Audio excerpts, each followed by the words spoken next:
Hello friends, welcome to Money Powers. Let's learn something new today.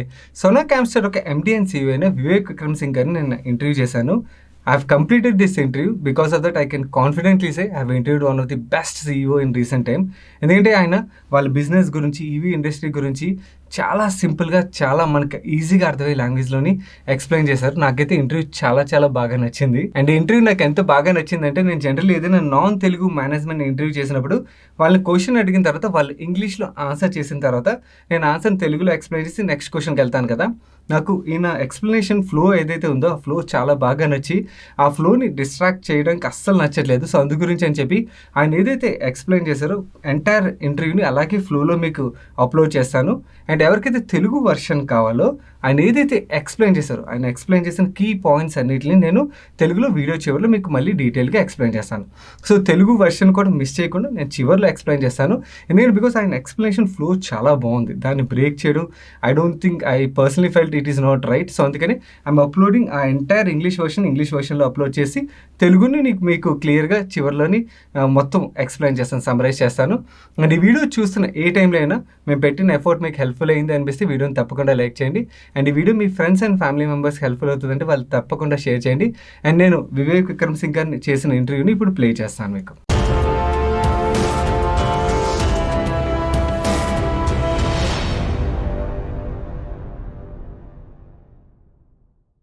Good morning, Mr. Vivek. First of all, thanks a lot for giving us this opportunity. We have 5 lakh plus money persons who wanted to learn about companies, who wanted to learn their personal finance. They watch your video. So most of them are basic investors. They cannot understand each and every business. So I request managements to first explain their business model in a simplest form so that they can understand the business, and if they like it, they can be part of the company as an investor. So let's start with what Sona Comstar does in a simplest form. No, thank you so much for that question, Sai. And before I get stuck in, I have to congratulate you. Personal finance is a subject, as I've always held, should be brought to the masses in their language so they can do something with it. People don't have the right tools, and people like you who are well educated and have worked in the wealth industry, in Reliance Mutual Fund, etc., they need to do their bit to get our common people to also become better at managing their own money. So it's a very noble thing you're doing. That's my first time. Second, you're right.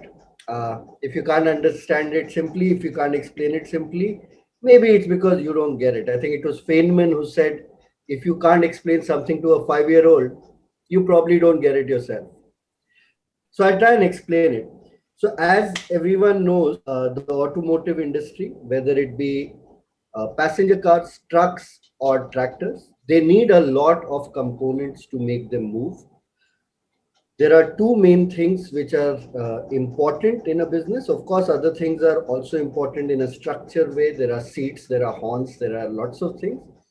But to just do the basic function of movement or propulsion, you need one thing which is what we call a prime mover, the energy source from which everything moves, which is in an IC vehicle, it will be an engine. In a battery electric vehicle, it's a battery pack. In a hydrogen fuel cell, it's a hydrogen fuel cell. The next part is the drive line. This power that gets generated has to be distributed to the wheels so that they can rotate. And the tricky part here is they have to be able to rotate at different speeds so that you can turn. On a turn, the inner wheel has to rotate at a lower speed and the outer wheel has to rotate at a much faster speed. Okay. This is what a differential assembly does. This is the basic function of a differential assembly. It is the heart of the axle. It connects these two wheels. It gets power and it gives the power differently to the two wheels depending on the circumstances. And hence, the reason it's called differential assembly, it differentiates power. Okay. The second division we have is the motor division, where we have two types of motors. Starter motors, as the name suggests, it starts the engine. Starter motor. The second is called traction motor. This motor generates power which gives traction to the wheels or the rotating force to the wheels.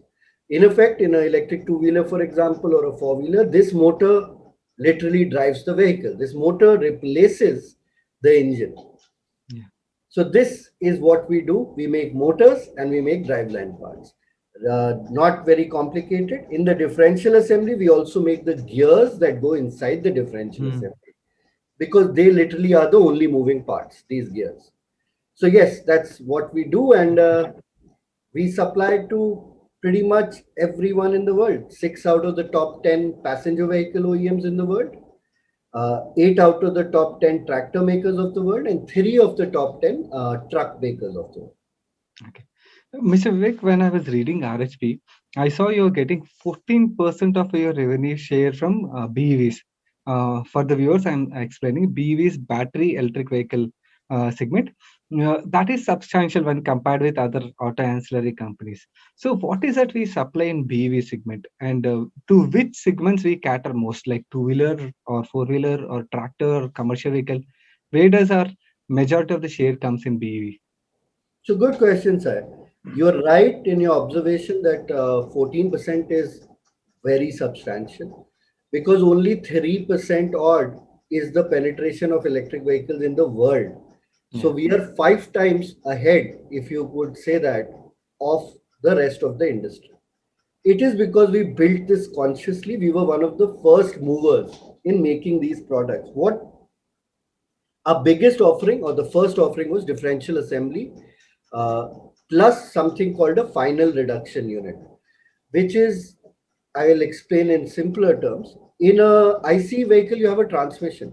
So Yeah. you get the power from the engine, it is reduced before it goes to the axle. The Hmm. transmission is like a step down transformer, to Hmm. be honest. Hmm. Hmm. In a EV vehicle, the transmission is reduced to 1 or 2 gears. So we make those gears plus the differential. So it's in a way a full drive unit that you attach motor at one end, wheels at one end, you're good to go. So we make that for passenger cars. That's the largest part of this 14%. Second part is what we make is a BSG, belt starter generator system, for hybrid vehicles. Hmm. Again, sounds complicated, but it's not. Forget the belt part, it's just belt driven. It's a starter as well as a generator. So in a hybrid vehicle, as you would know, you have two functions. The starter Yes. starts the engine, the generator generates power so that the vehicle also has a power source. Yeah. So this is for hybrid vehicles. And the third is we may also make traction motors for Hmm. electric two-wheelers and three-wheelers. Hmm. And we make full electric axles. Combining all of this into one package, we put e-axles in three-wheelers also. But the electric two-wheeler, three-wheeler space, we only cater to in India. Hmm. So right now it's very, very small. It's 0.1% of our revenue. Hmm. Hmm. So we are waiting one day, and I'm very confident with the government, with what it's doing, with the recent FAME 2 changes in Yeah, I some. was reading. I think electric two-wheeler, three-wheelers will explode, and at that time we will be there. So we've been ready for 3 years. Hmm. We've been Hmm. waiting for the market to pick up. Hmm. We have two or three customers. We have Mahindra Electric, Hmm. we have Ampere, and we have Revolt. These are our Hmm. three honorable customers. Hmm. As they grow, we will also grow. Right now, we get mostly from US and Europe electric vehicle sales, because that is where the market is today. But True. hopefully, India will also catch up soon. Okay. I was reading in RHP that there could be between 2021 to 2026, there could be electric two-wheeler growth of 72 to 74%. That is massive. 72 to 74% CAGR is massive growth.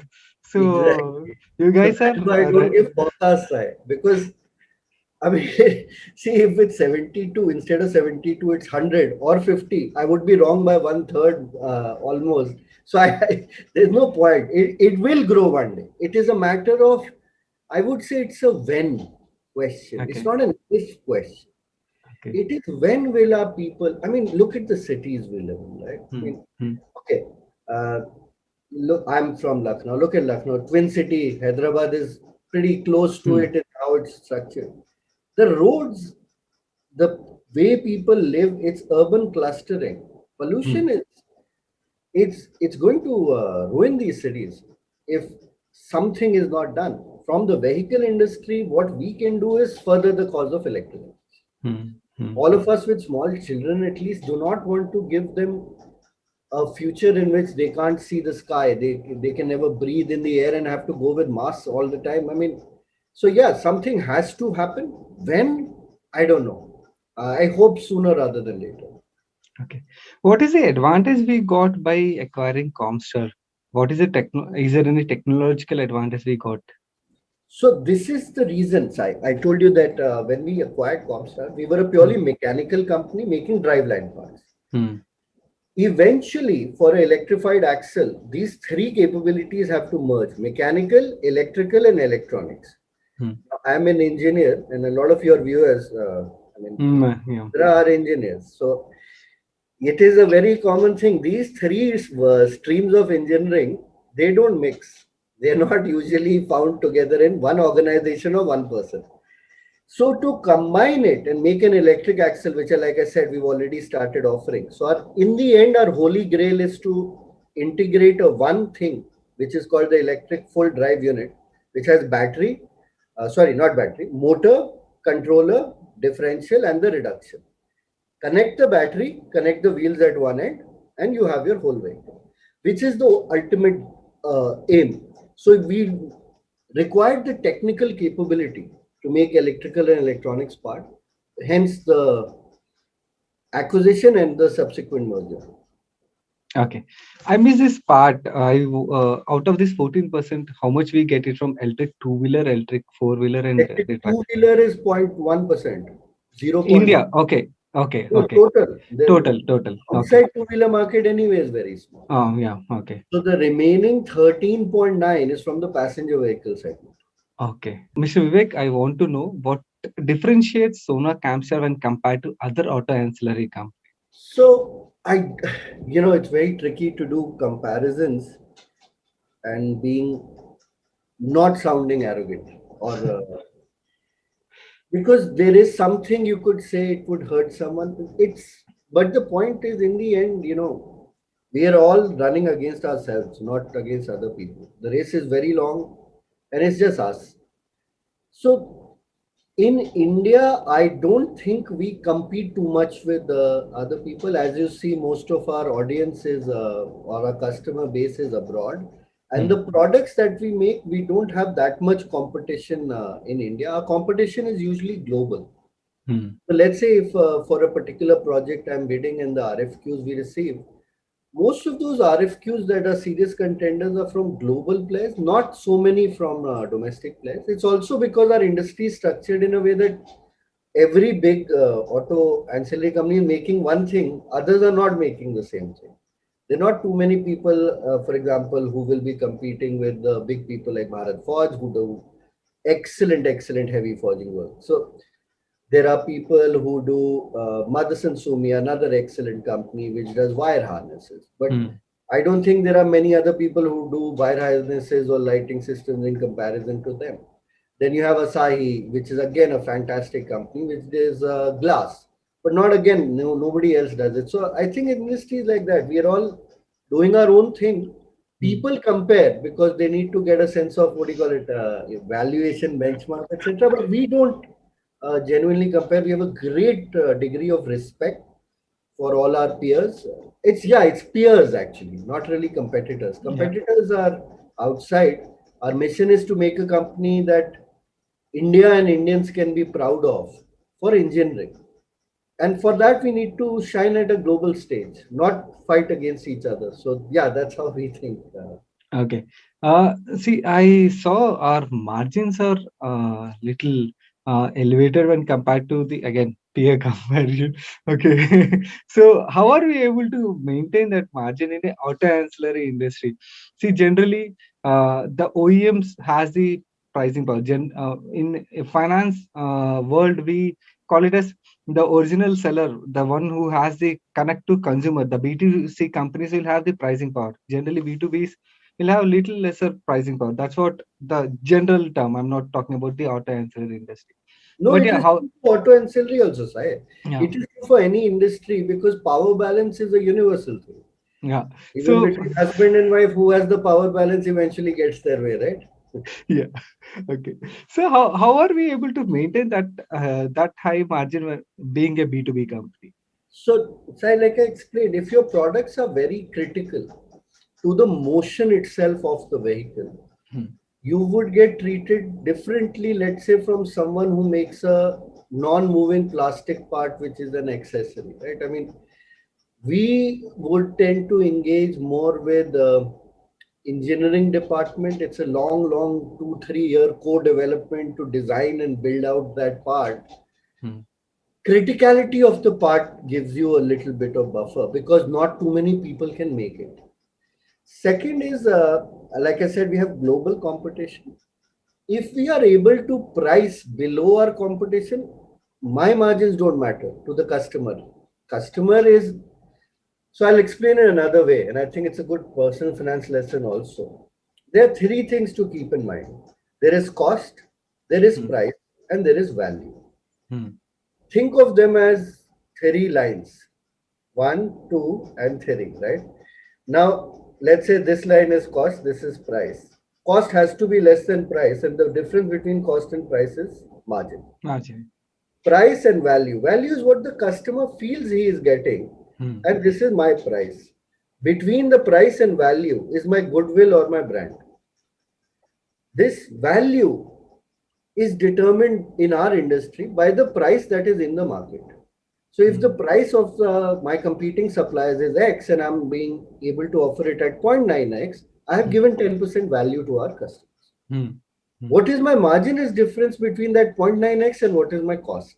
Hmm. Hmm. So ensuring that the order always between cost, price and value and this difference remains healthy, Hmm. that balance requires a lot of focus. It also requires you to sometimes walk away from business where you are not valued, where you're not respected, where people think you're a commodity. So our always we are 30% of our business we are single source. Rest of it we would be one of two.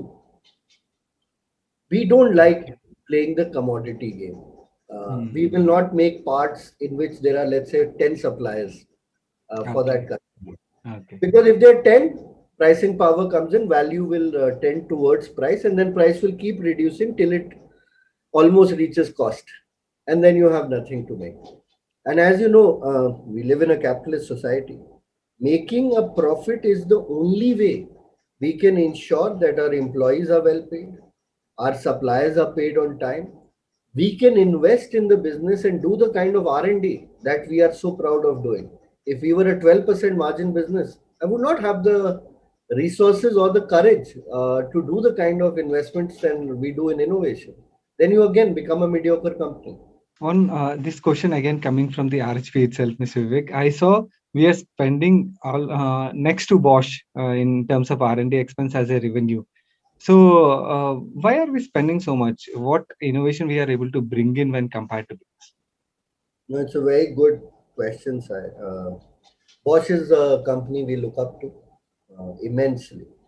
For about almost 100 years, they've been one of the most innovative engineering companies in the world. Yeah. And they are one of our role models, to be honest. Hmm. Our second role model, by the way, is Indian. It's ISRO. Because the ability to do innovation frugally, that is very important to how we built our business.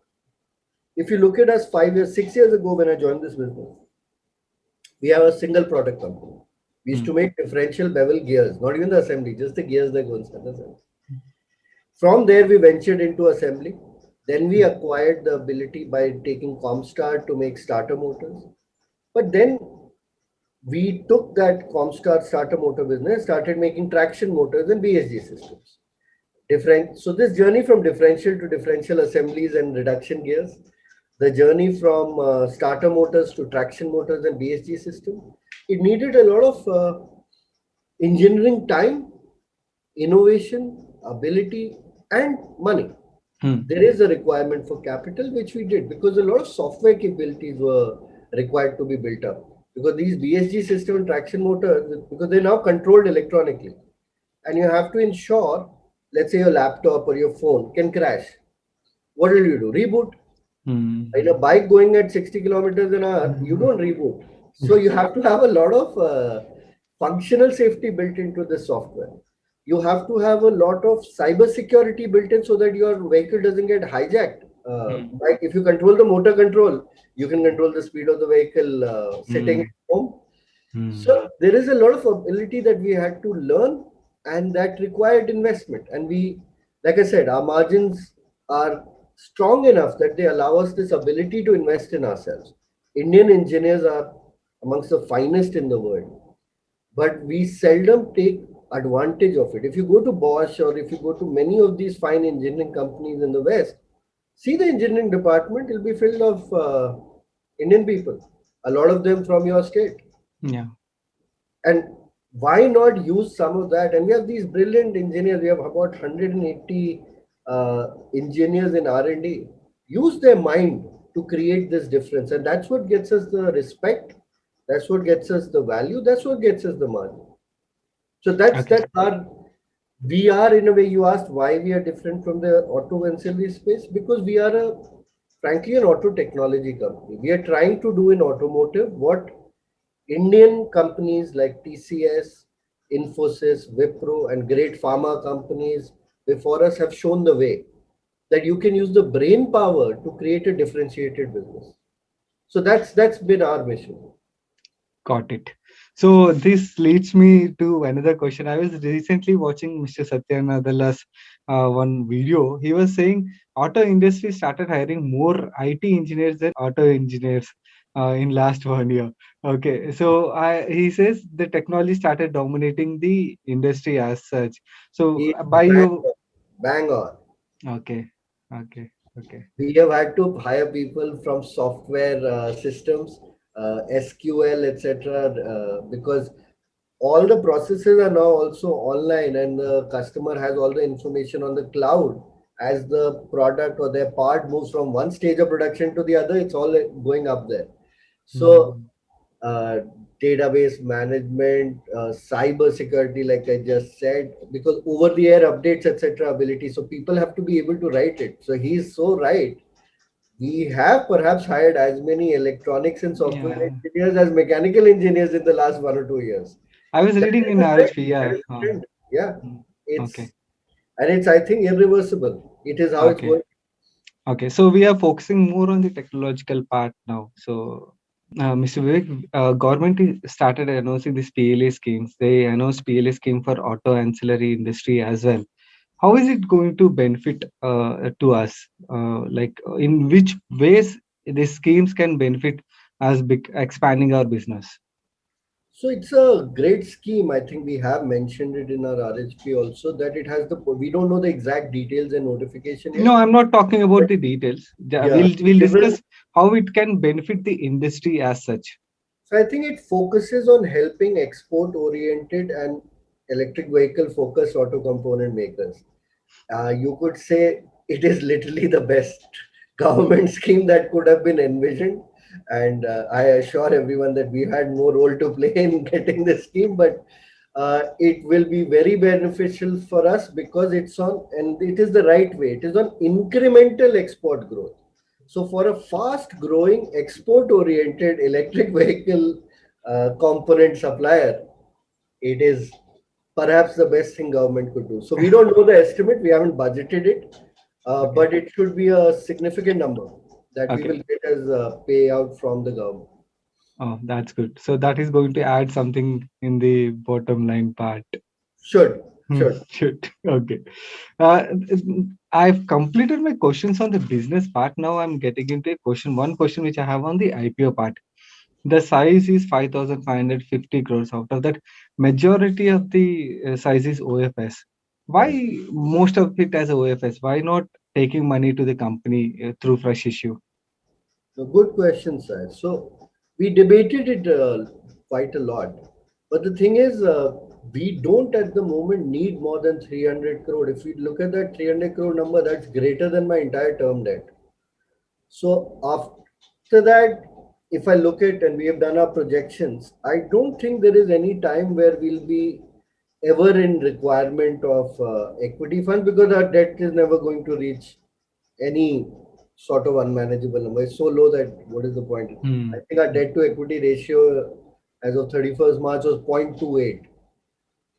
So it's not something that really concerns. So we don't need it. And if you take money from shareholders that you don't need, you need to be able to invest it in an equally good environment. Now, investing in a company, we get about 35%. Now, if I get debt at a much lower rate, I should take that capital rather than equity one. Hmm. OFS size being large is because, See, Blackstone's a financial investor. As you well know, it's a private Yeah. equity fund, one of Yeah. the largest in the world. They started with investing in Comstar in 2018. Mm. So in 2021, it's already been 3 years of their journey. Mm. They will get locked in for another year. So it'll be 4 years. Now, the typical investment period is 8 years. So if they are getting out close to, I think, 47, 48% in half of their time, it is in line with how they have to invest. They're not a promoter that will can always be. So people call it promoter, but they're a fund. They're a Yeah, financial. it's a fun. Is what I say. Mm. Second is if you look at the long-term promoter, who's Sanjay Kapoor and Sona Mm. Autocom, they're not Mm. exiting or diluting even a single share. So Oh, that okay. should give confidence that the real anchor or long-term promoter and founder family, they're staying on. Okay. Financial investors, this is how it goes. They have to come in and they have to then exit because one has to understand that they also have their own investors who are Mm. people who will want to get their money back, like any Mm. mutual fund investor, Mm. etc. So yeah, it's that's how the job is. Even a mutual fund who invests in us is not going to hold for 10 years. They will have their exit. So that's the reason, sir. Okay. I'm done with the interview, Mr. Vivek. If you want to share something with the investor, why should they participate in Sona Capture? You can speak. You want to share it. So nothing much. I mean, look, I'm not that good with capital markets the first time for us also. I don't know how it works to be honest. But my thing is if you want a company to invest in EV, if you're an Indian investor, to be able to invest in this electric vehicle technology, I don't think you have too many options. You can't invest in some of the big global names in the world because you can't invest in them directly sitting in India. Hmm. I think if one is to invest in the electric vehicle trend sitting in India, this is a very good opportunity. I would also say that in the longer term, to go away from, I think there is a lot of noise about all this listing gain, etc. People need to think more about long term because the power of compounding is way higher than any listing gains. If you have a good company, forget, I'm not talking about just us. Hopefully, we are a good company. Maybe time will prove me right. I don't know. I can't say with confidence. So, Hmm. just very honest thing that I at least were to advise my friends and family to invest in, I would say invest in something that you think will increase your money manyfold over the long term. Invest in something that has solid fundamentals, that is growing with the new trends, not against the trends. So yeah, let's just keep it to that because I also don't want to oversell and sound as if because for me it is a great personal responsibility. Any money that we take from the retail investor, it's not that I'm only responsible to the big shareholders like Blackstone or Sanjay. Hmm. Let's say there is a gentleman in I don't know, Vijayawada, who puts in 20,000 bucks. I'm equally responsible to that guy with 20,000 rupees. And I True. don't want to let them down. So, my thing is, our endeavor as a company is to ensure that we become one of the most respected and valuable auto technology companies first in India and then the world. That's our mission. And that's what we are on. If that excites people, we are the right company. If other things excite people, that's maybe we are good at some of those things too, but to each their own. I don't want to force any recommendation on anyone. And all that you do, in the end, it's about people, right? They Yes. make the company go forward. And hopefully, we also look at our shareholders as people. And hopefully we can do justice to them. Whoever invests in us, hopefully we can do justice and give them the kind of returns their money deserves. Yeah. Yeah. That's the best attitude any CEO can have, and the best statement you delivered, Mr. Vivek, I can say, because I'm not just extrapolating or anything, but I really like the way I in the beginning, as I said, you have not used jargons. You made it as simple as it can. Even in this interview, you made it as simple as it can, and then I can feel the sense of responsibility from your words that I'm personally getting it. So That is the endeavor. What we have one life, man. I'm not the promoter. I'm not selling shares. It's not that I'm gonna make this money. For me, it's more about what is my dharma. My dharma is to do my job so that everyone in this, my employees are taken care of, my suppliers are taken care of, my customers are taken care of, my shareholders. Everyone I'm responsible to, and we'll do our best. Yes, times will be there when things won't go our way. Things will happen. COVID happened, right? We tried our best to do the right thing, but you take financial loss. But we ensured that not one person's salary was dropped for even one day. We paid full salaries even if we were shut down. Anyone who has COVID or even is quarantined, full sick leave extra with pay. And you do everything. We try to help everyone. And I was so proud, by the way. 15 months we went by without any incident. We have 3,200 people, all people came back to work. But yeah, sometimes you lose because there's no vaccine against True. fate. There's no armor against death. So we lost on that one, and we will lose. We will win sometimes, we will lose sometimes, but our aim will always be true. That's what I can confidently say. What will happen is not always in our control. This quarter also, we were doing so well, and suddenly 2-3 weeks Indian market only shut down. So yeah, the ups and downs will come in life, but resilient long-term companies should survive. ఎంట్రీలో ఆయన explain చేసిన key points నేను మీకు ఇప్పుడు తెలుగులో summarise చేశాను. వీళ్ళ plans గురించి లేకపోతే వీళ్ళ ప్రొడక్ట్స్ గురించి ఇవన్నీ ఏవైతే ఎక్స్ప్లెనేషన్ ఉన్నదో అదన్నీ నేను ఐపీఓ వీడియోలో ఆల్రెడీ ఎక్స్ప్లెయిన్ చేశాను కాబట్టి రిపిటేటివ్ అవుతుంది కాబట్టి అవి తప్పించి మిగిలిన కీ పాయింట్స్ మీరు తెలుసుకోవాల్సిన ఎక్స్ప్లెయిన్ చేస్తాను. ఫస్ట్ థింగ్, నేను ఈవీ సెగ్మెంట్లో వీళ్ళు మ్యానుఫ్యాక్చర్ చేసే ప్రొడక్ట్స్ గురించి అడిగినప్పుడు ఆయన ఏమన్నారంటే, సో ఈవీ సెగ్మెంట్లో మేజర్ పవర్ సోర్స్ ఏమవుతుంది, బ్యాటరీ అవుతుంది కదా. ఈ బ్యాటరీ తప్పించి ఎలక్ట్రిక్ వెహికల్ మూవ్ అవ్వాలంటే అగైన్ టైర్స్ కావాల్సి వస్తుంది. ఈ బ్యాటరీ టైర్లు తప్పించి మిగిలిన ఏదైతే ఎంటైర్ అసెంబ్లీ ఉంటుందో ఆ అసెంబ్లీ మొత్తం యూజ్ అయ్యే ప్రొడక్ట్స్ అన్ని మేము మ్యానుఫ్యాక్చర్ చేస్తామని చెప్పి ఆయన చెప్పారు. నెక్స్ట్ నేను వీళ్ళకి బీఈవీ సెగ్మెంట్లో ఏదైతే రెవెన్యూ వస్తుందో ఆ రెవెన్యూ ఏ సెగ్మెంట్ నుంచి ఎక్కువగా వస్తుందని అడిగినప్పుడు ఆయన ఏమన్నారంటే, మాకు ఇండియాలోని ఎలక్ట్రిక్ వెహికల్ మార్కెట్ ఇంకా పెద్దగా ఓపెన్ అవ్వలేదు, గోయింగ్ హెడ్ బాగా పెరుగుతుందని హోప్తో ఉన్నాం. బట్ కానీ యాజ్ ఆఫ్ నో చూసినట్టయితే ఇంటర్నేషనల్ మార్కెట్కి సప్లై చేస్తున్నాం కాబట్టి ఇంటర్నేషనల్ మార్కెట్లోని ఎలక్ట్రిక్ 2 వీలర్స్ 3 వీలర్స్ ఇవన్నీ తక్కువగా ఉంటాయి, మోస్ట్లీ ప్యాసింజర్ వెహికల్సే. సో మెజారిటీ 13.99% రెవెన్యూ, అంటే టోటల్ 14% బీవీ సెగ్మెంట్లో ఏదైతే రెవెన్యూ వస్తుందో అందులో 13.99% రెవెన్యూ ప్యాసింజర్ వెహికల్ సెగ్మెంట్ నుంచి వస్తుంది. Only 0.1% revenue electric vehicle 2 wheeler segment నుంచి వస్తుంది. అది ఇండియన్ సెగ్మెంట్లోని ఇండియాలోని వీళ్ళ ఎలక్ట్రిక్ 2 వీలర్ టైప్ ఏవైతే ఉన్నాయో ఆ కంపెనీస్ గురించి కూడా ఆయన మెన్షన్ చేశారు. అండ్ ఈ ఫ్లేమ్ 2 స్కీమ్ ఏదైతే ఉన్నదో గవర్నమెంట్ ఆఫ్ ఇండియా తీసుకొచ్చింది ఈ స్కీమ్, అండ్ అలాగే గవర్నమెంట్ ఆఫ్ ఇండియా తీసుకొచ్చిన పిఎల్ఏ స్కీమ్ కూడా ఇండియాలోని ఈవీ సెగ్మెంట్ ఇంకొంచెం ఫర్దర్గా గ్రో అవడానికి డ్రైవ్ చేయొచ్చు. మేము చాలా బుల్లిష్గా ఉన్నాం. అండ్ ఇండియాలో ఈవీ సెగ్మెంట్ ఏదైతే గ్రోత్ వస్తుందని మేము యాంటిసిపేట్ చేస్తున్నాం దానికి కెపాసిటీస్ టెక్నాలజీని ఆల్రెడీ బిల్డ్ చేసాం. సో మేము బిల్డ్ చేసి రెడీగా ఉన్నాం. ఇండియన్ మార్కెట్ పికప్ అయితే అంటే మేము వెహికల్ తయారవడానికి ఏదైతే కావాలో అవన్నిటివి టెక్నాలజీ అంతా మేము రెడీ చేసుకున్నాం. బట్ కానీ దీనికి ఇన్ఫ్రాస్ట్రక్చర్ కూడా బిల్డ్ అవ్వాలి కదా. Somebody has to build charging station, somebody has to build battery manufacturing, ఇవన్నీ కూడా చేయాలి కదా. అవన్నీ జరిగి Indian market EV market pickup అయితే ఆ పికప్ అయినప్పుడు మేము ఆ గ్రోత్లో పార్టిసిపేట్ చేయడానికి అయితే రెడీగా ఉన్నామని చెప్పి ఆయన ఎక్స్ప్లెయిన్ చేశారు. నెక్స్ట్ నేను వివేక్ గారిని వీళ్ళు రీసెంట్గా క్యామ్స్టర్ అనే కంపెనీని ఎక్వైర్ చేశారు కదా. ఈ ఎక్విజిషన్ వల్ల వీళ్ళకి వచ్చిన అడ్వాంటేజ్ ఏంటి అని అడిగాను.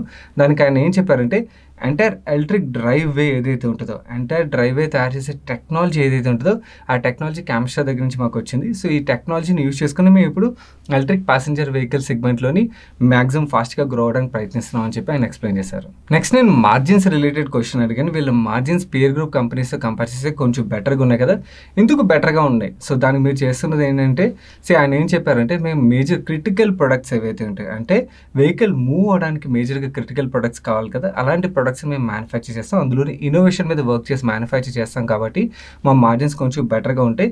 అండ్ ఏదైనా కమోడిటీ ప్రోడక్ట్ అంటే అందరూ ఒక 10-20 మంది తయారు చేయగలిగే ప్రోడక్ట్స్ ఏవైతే ఉంటాయో మాస్లో సేల్ అవుతాయి. బట్ కానీ అలా తయారు చేసే ప్రోడక్ట్లు మేము తయారు చేస్తే మాకు ప్రైసింగ్ పవర్ అన్నది ఉండదు. ఎందుకంటే బికాస్ ఒక 10 మంది 15 మంది సప్లై చేయగలుగుతున్నారంటే మా దగ్గర అడ్వాంటేజ్ ఉంటుంది కదా. సో మేము ఏ ప్రోడక్ట్ అయితే సప్లై చేస్తామో మా ఓఈఎంకి మేము ఏదర్ ఎక్స్క్లూజివ్ అయినా అయి ఉండాలి, లేకపోతే మాలాంటి వాళ్ళు ఒకళ్ళిద్దరు సప్లయర్స్ అయినా అయి ఉండాలి. అలాంటి కేసులో మేము ప్రోడక్ట్ సప్లై చేయడానికి ప్రయత్నిస్తాం. ఎందుకంటే because then only we'll get respect for our product. ఆ వాల్యూ అనేది దొరుకుతుంది, లేకపోతే ఆ వాల్యూ దొరకదు. సో కమోడిటైజ్డ్ ప్రొడక్ట్స్ ఏవైతే ఉంటే వాటిని తయారు చేయడానికి మాకు అస్సలు ఇష్టం లేదు. సో ఇన్నోవేషన్ మీద మేము వర్క్ చేస్తున్నాం. అండ్ అలాగే నేను R&D రిలేటెడ్ క్వశ్చన్ కూడా అడిగాను. మీరు R&Dకి ఎందుకు ఇంత స్పెండ్ చేస్తున్నారని అడిగినప్పుడు ఆయన ఏమంటారంటే, ఆటోమొబైల్ ఇండస్ట్రీ ఎంటైర్ రెవల్యూషన్ చెందుతుంది కాబట్టి R&D మీద స్పెండ్ చేసినప్పుడే ఆ టెక్నాలజికల్ అడ్వాన్స్మెంట్ అనేది దొరుకుతుంది. అండ్ అలాగే దీనివల్ల యాక్చువల్లీ వాల్యూ అంటే OEMs దగ్గర నుంచి మాకు వాల్యూ దొరుకుతుంది. సో ఆ న్యూ టెక్నాలజీని తీసుకురావడం వల్లే మేము ఇంకా ఫాస్ట్గా గ్రో అవ్వగలం. అందుకని మేము మా ప్లాంట్లో 180+ ఇది ఇంజనీర్స్, R&Dలోని ఇంజనీర్స్ని హైర్ చేసాం. వీళ్ళందరి పని ఏంటంటే న్యూ టెక్నాలజీని అడాప్ట్ చేయడం, న్యూ టెక్నాలజీని ఇన్నోవేట్ చేయడం అని చెప్పి ఆయన ఎక్స్ప్లెయిన్ చేశారు. నెక్స్ట్ నేను ఏమడిగానంటే, ఆటోమొబైల్ సెక్టర్లో ఆల్రెడీ టెక్నాలజీ డామినేట్ చేస్తుంది కదా, సో మీ వ్యూ ఏంటి? సత్యనాథల్ల గారు రీసెంట్గా స్టేట్మెంట్ అక్కడ కోట్ చేసి అడిగాను అనమాట, మీ వ్యూ ఏంటి? టెక్నాలజీ డామినేట్ చేస్తుంది అంటే, ఎస్ టెక్నాలజీ డామినేట్ చేస్తుంది, గోయింగ్ హెడ్ కూడా టెక్నాలజీ డామినేట్ చేస్తుంది. ఎందుకంటే ఎస్పెషల్లీ ఎలక్ట్రిక్ వెహికల్స్ విషయంకి వచ్చినట్టయితే ఎంటైర్ కంట్రోల్ ఒక సిస్టమ్ నుంచి చేయొచ్చు. అండ్ అలాగే సైబర్ సెక్యూరిటీ చాలా ఇంపార్టెంట్. అండ్ ఏదైనా ఇష్యూ వచ్చిందంటే రన్నింగ్లో ఉండగా ఆగిపోతే రీబూట్ చేయడం ఇవన్నీ కూడా అవ్వదు మన మొబైల్ సిస్టంలో చేసినట్టుగా. సో అందుకని it has to be so perfect. అందు గురించి అని చెప్పి మేము ఈవెన్ R&D మీద స్పెండ్ చేసే దాంట్లో దానికి కూడా వెళ్తుంది. ఎందుకంటే బికాస్ ఈ టెక్నాలజీ పార్ట్ ఎంత డెవలప్ చేస్తే అంత బెటర్గా గ్రో అవ్వడానికి కానీ, అంత బెటర్ మార్జిన్స్ మెయింటైన్ చేయడానికి కానీ హెల్ప్ఫుల్ అవుతుంది. అండ్ గోయింగ్ అహెడ్ ఆటోమొబైల్ ఇండస్ట్రీలో technology will play major role అని చెప్పి ఆయన ఎక్స్ప్లెయిన్ చేశారు. నెక్స్ట్ నేను ఇష్యూలోని OFS పార్ట్ ఎందుకు అంత ఎక్కువగా ఉన్నది, ఫ్రెష్ ఇష్యూ ఎందుకు తక్కువగా ఉన్నది అని చెప్పి అడిగాను. దానికి ఆయన ఏం చెప్పారంటే, మాకు ఫ్రెష్ క్యాపిటల్ అవసరం లేదు అంతగా. సో క్యాపిటల్ అవసరం లేదు కాబట్టి నేను తీసుకుని ఏం చేయాలి, సో మాకు ఏదైతే క్యాపిటల్ జనరేట్ అవుతుందో అదే సరిపోద్ది మా ఎక్స్పాన్షన్ కోసం. ఏదైతే డెట్ ఉన్నదో ఆ డెట్ని క్లియర్ చేయడానికి కావాల్సిన వరకే మేము ఫ్రెష్ క్యాపిటల్ తీసుకున్నాం. OFS పార్ట్ అంత ఎక్కువగా ఉండడానికి కారణం, Blackstone private equity firm ఏదైతే మా దాంట్లో ఎంటర్ అయిందో అది కూడా ఫండ్ కాబట్టి వాళ్ళ ఇన్వెస్టర్లకు వాళ్ళు రిటర్న్స్ ఇవ్వాల్సి ఉంటుంది కాబట్టి వాళ్ళు ఎగ్జిట్ అవుతున్నారు కొంచెం పార్ట్. సో వాళ్ళు ఏదైతే సేల్ చేస్తున్నారో ఆ సేల్ చేస్తుంది OFS పార్ట్. మా ఒరిజినల్ ప్రమోటర్స్ ఎవరైతే ఉన్నారో వాళ్ళైతే అమ్మట్లేదు.